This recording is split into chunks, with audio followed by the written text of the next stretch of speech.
Tech Cocktail Sessions, educational and inspirational talks from experienced startup founders, entrepreneurs, and thought leaders.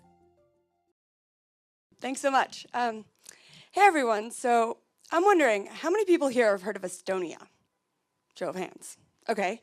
How many people here have been to Estonia? Wow, not bad. Okay, I have not yet been. So Estonia is a Baltic nation with 1.3 million people. In the tech world, they're best known as the home of the developers that came up with Skype. But actually, they're soon to be known for a lot more, because Estonia recently announced that it's teaching all first graders how to code. So by comparison, Estonia is more than double actually, the population of Las Vegas. But what the people of Estonia realized was that learning how to code, particularly at a very young age, is the key to technological innovation. In the US right now, less than 5% of high schools actually have CS. So students aren't learning how to code. In many cases, the best software developers and engineers are people that started at, say, the age of 5 or 6. Maybe they had a parent who was in technology.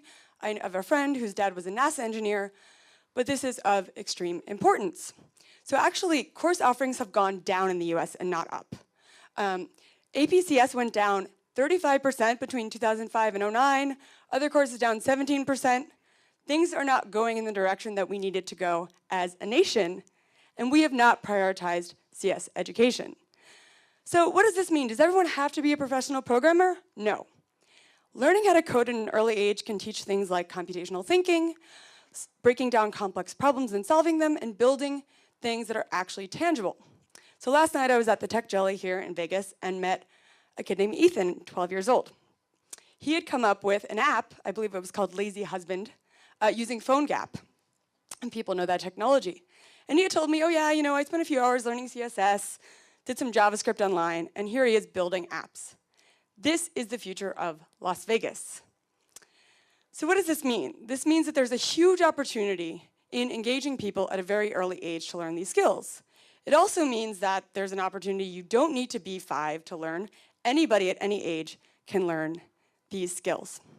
Paul Graham, founder of Y Combinator, recently wrote an essay on startup ideas. How many, do people here read it? Anyone? So his thesis is the best way to come up with good startup ideas is to live in the future and build what's missing. Estonia is living in the future. He also says that if something seems obvious to you, that means it's probably a good idea if you're living in the future, and that if it's too late, don't worry. If you're living in the future, you'll be fine.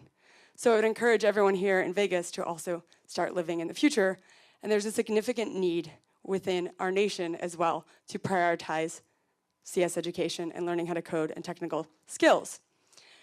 So as far as the future of education and learning, I see 3 major trends. The first is that there's going to be more and more knowledge online. Things are going online, not off. That's not to say that there isn't importance in online and offline interaction, and I've worked a lot on that, but by and large, things are going online. Secondly, the inertia is moving away from the system, not toward it. Again, there's a significant role for schools to play in all of this. For example, for leveling the playing field, some people's parents are engineers and they can learn, but not everyone has access to that.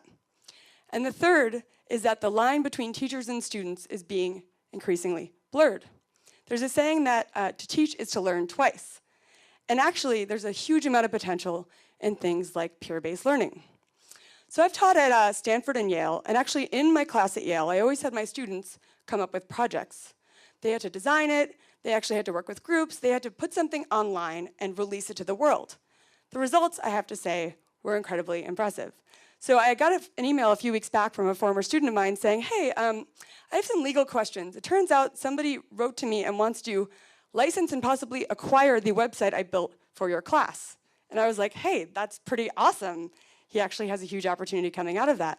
I've had students create videos and films that were viewed by tens of thousands of people and presented at conferences. My class was not a filmmaking class. That one was called Intellectual Property in the Digital Age. It was about remix culture. They had DJs, filmmakers, authors, so on and so forth. So the future of education is one in which it's project-based, it's engaging, It's one where people collaborate. Right now, our educational system is so focused on the individual and not on the teamwork, but all of you know that in the real world, first of all, there's no exam for life. And second of all, you do not work alone. You have to collaborate with others.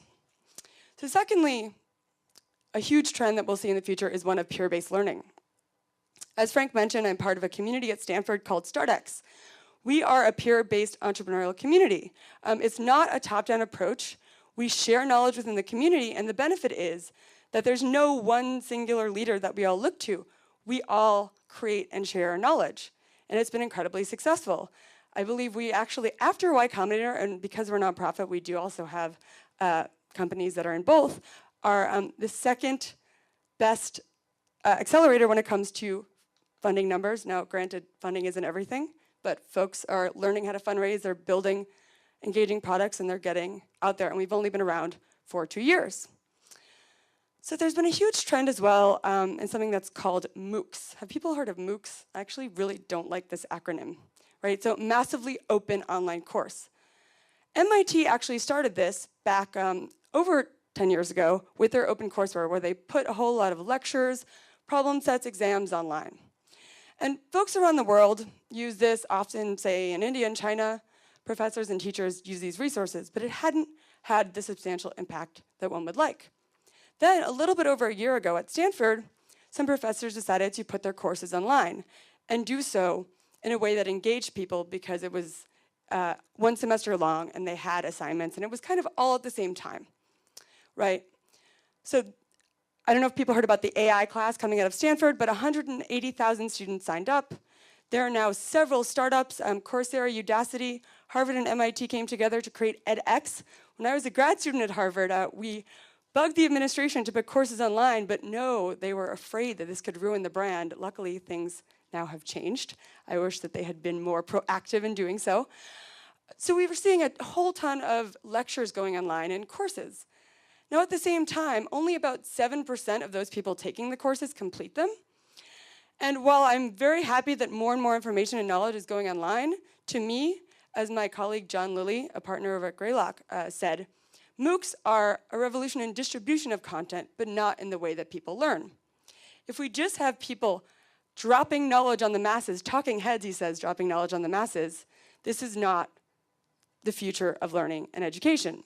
So while I'm happy that that's all there, there's something significant that needs to happen in the form of getting people engaged, having peer-based learning, having people actually create and work on projects and do things that are meaningful. And one great thing, by the way, about coding and computer science is that it provides you with incredible tools. I was talking to a friend a few weeks ago about how the sheer number of tools now available to, say, a 10-year-old kid that wants to learn how to code is astounding compared to what we had even a decade or two ago. Along those lines, so I'm an advisor to a company called CodeHS, based out of StartX, started by the two head TAs for all of Stanford Introductory CS. So they ran the 60 or so other TAs that helped students learn Intro CS at Stanford. They recently launched a crowdfunding campaign called CS&HS to teach 1,000 students how to code in US high schools. So they're going out and they're looking to raise funding and they're getting in touch with schools, and people have already said that this has changed their lives. There are lots of great coding resources out there, but they're providing real world help from the best TAs potentially in the world for this subject. So I encourage you to go check that out. Another thing I'm really passionate about is getting more diversity in technology. So for example, there's a group called Code Ed, run by a friend of mine, Angie Schiavone and Sepp Conver, out of Boston. They teach, I believe, middle school girls how to code in low-income areas. So lots of girls of color. They've seen these girls get incredibly engaged. There's an after-school program. They're operating in SF, New York, and Boston now, and this has made a huge impact on those people's lives. So when it comes to the future that I'd like to see in education, it's one in which people aren't judged merely on the basis of a score or a grade or even a degree. People are judged on the basis of what they're capable of doing and what they can show people and what they've made. It's one in which you don't graduate and then you stop learning. You're never too old to learn. For example, my grandfather always tells me how much he loves Wikipedia and reads about it. He doesn't consider himself a student, but he is engaged in learning, right? It's also a future in which You're never too young to learn something. So for example, computer science is a new form of literacy, people learning how to code when they learn how to read and write, or even neuroscience. Why do you have to wait to college to learn about the way the brain functions? Shouldn't kids learn about that too?